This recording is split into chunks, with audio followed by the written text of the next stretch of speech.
As a director, these are the 5 biggest mistakes that I see new actors make, and I want to share them with you and talk about them so that you can hopefully avoid them in the future. Hi, I'm Emery. I'm a musical theater director, choreographer, enthusiast, actor, all of the things.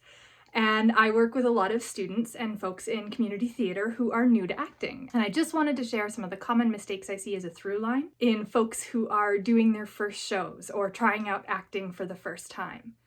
And before I jump into the mistakes, I just want to say that's amazing and huge and crazy brave to take on acting for the first time, to decide you want to go on stage and be in a play or a musical. I'm really incredibly proud of you because that is so brave.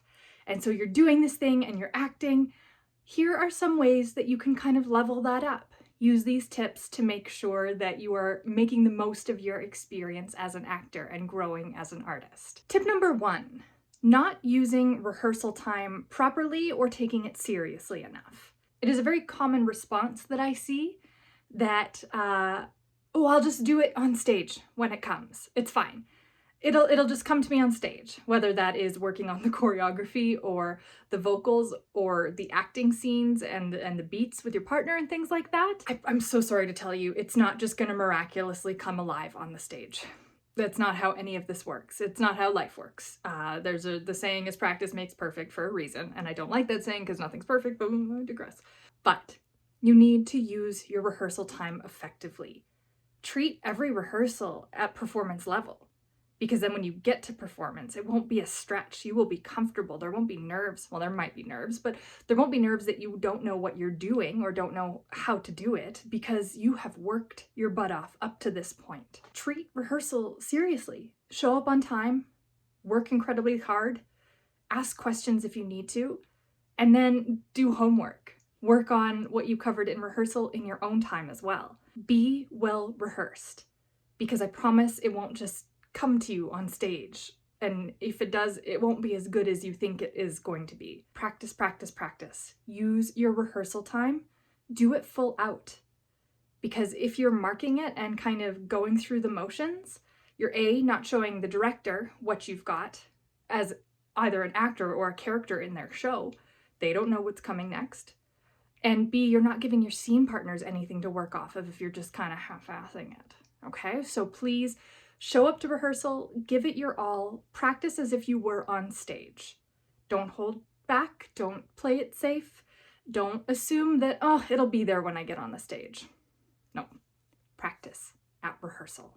They're there for a reason. We schedule them, hundreds of them, thousands of them, so many rehearsals for a reason. Mistake I see number 2, focusing on memorization over character development. This one is tricky.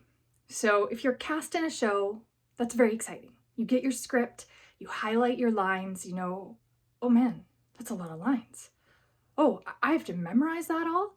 Okay, well, I'm gonna get to memorizing, and that's all you think about. Because once I memorize the lines, I'm basically the character. I know it, I'm saying the words. Using your script is so much more than that. And I'm gonna do a deep dive into script analysis in a couple weeks.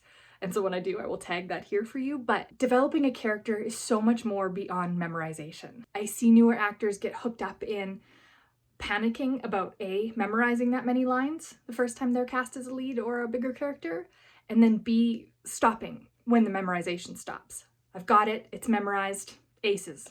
Character developed, check. No, sorry, it doesn't work that way. You need to make a character backstory, which you can check out this video, and you can also download a free character development PDF that I have in the video description. But that's another starting place for when you're doing your script work and developing a character. And also the memorization comes easier when you know the character beats behind it. When you're talking about intentions, like what is your character's wants and goals? What are they hoping to achieve in this scene or this play? Once you know your objective, the lines fall into place easier. It's a less monumental task. And if you're still struggling with memorizing your lines, I have this video that is full of memorization tips that stand alone from developing a character to aid you in your memorization journey. So don't get hooked up in just memorizing. That is like base step number 1. There's so much more to expand out upon that. So develop your character so that memorization is easier. And then once you are memorized, use that as a jumping point to build even more, because we want fully fleshed out 3D human raw characters. And that is so much more beyond I memorize the lines. So that's mistake number 2 that I see. Mistake number 3, and I've talked about this before, but I'm gonna keep coming back to it because it is such a bad trap, is planning your emotions. It is going, well, this is an emotional scene, so my character is going to be sad right here, and they might even cry on this line. I think this is a crying line. Or even worse, I've seen somebody else do this show and they cried on this line, so I have to cry on this line.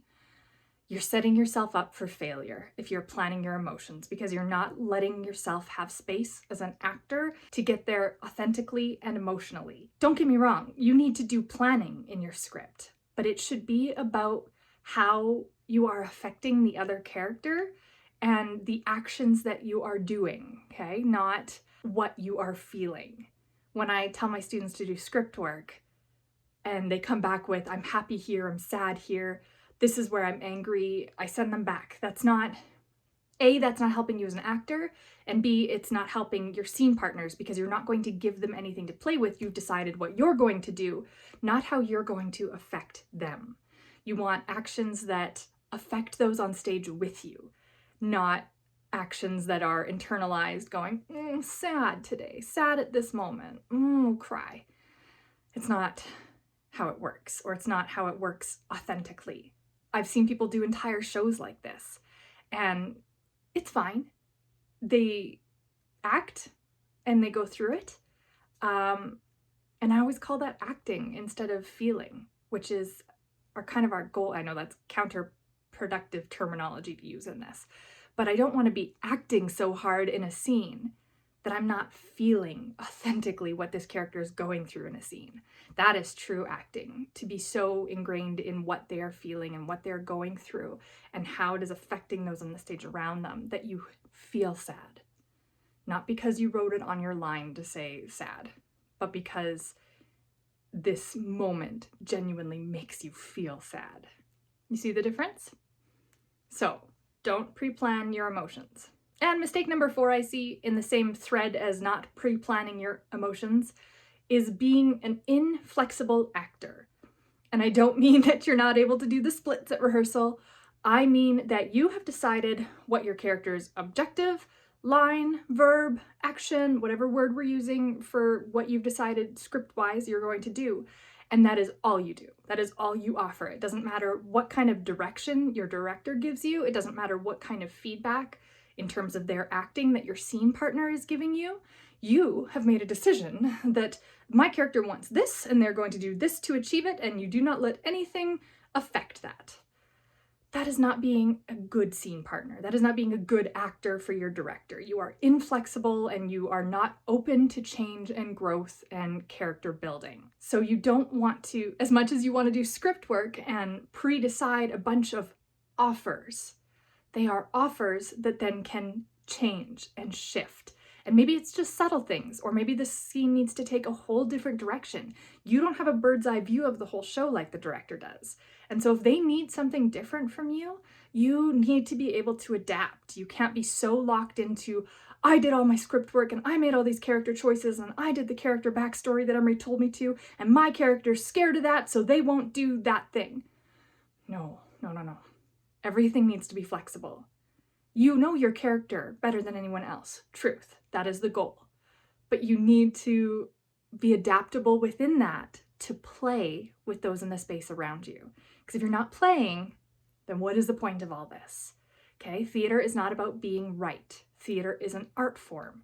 Theater is about exploration. And if you are not willing to explore, you're not fully experiencing the art as it should be experienced. So be flexible in your character choices. Be open to direction and adaptation.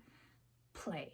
Tip number 5 I see actors making is comparing themselves to other actors. Especially in school theaters and community theaters, everyone has different levels of experience. If this is your first play ever and you're comparing yourself to a veteran of this theater community that has done 47 plays, your abilities are going to be at a different level. But that's okay. There's something cool about being here because you're bringing a different energy and a different offer than this person is up here. And both are valuable and both are necessary.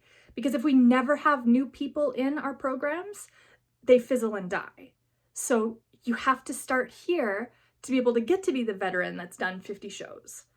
And if you compare yourself to them and go, oh, I'm not as good, you know what, and quit, then you're just losing an entire opportunity to grow as an artist and become that person and be that person that new folks then look up to.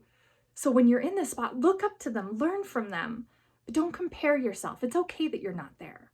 And we all have different skills. So lean into what you feel more comfortable in.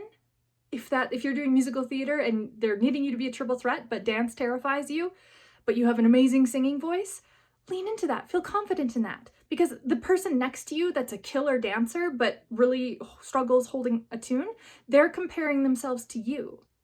And so it's all just not necessary. And I understand that this is like, because human nature leads to comparison. This is me telling you to go against everything society is like ingrained in us. Be inspired by instead of comparing to. Use that inspiration to grow as an artist towards those people that are inspiring to you or that you're comparing yourself to. Don't use that as a way to quit or not grow or give up, because comparison is the thief of joy and theater is joy. So don't compare yourself. Have fun. This was a lesson I needed to hear today. I appreciate you giving me the opportunity to share this because I've been stuck in a bit of a rut feeling down about some of my theater abilities. And I just reminded myself that that's okay. I'm strong in some areas and weaker in others, and I can aspire to be those around me who I compare myself to, but I'm not going to let that stop me. And I hope you don't either. I hope this has been helpful. I didn't want to just be negative and be like, don't do this wrong. I really want to encourage new actors to jump into theater and give it a try. And these are just some ways that I see people falter. And so if you can be aware of these, hopefully that will help you then grow as an actor and not get stuck in these traps of things that are going to get in the way of your creative process. Thank you so much for hanging out with me. If you're interested in more theater tips or musical theater choreography, I would love for you to hit the like and subscribe buttons.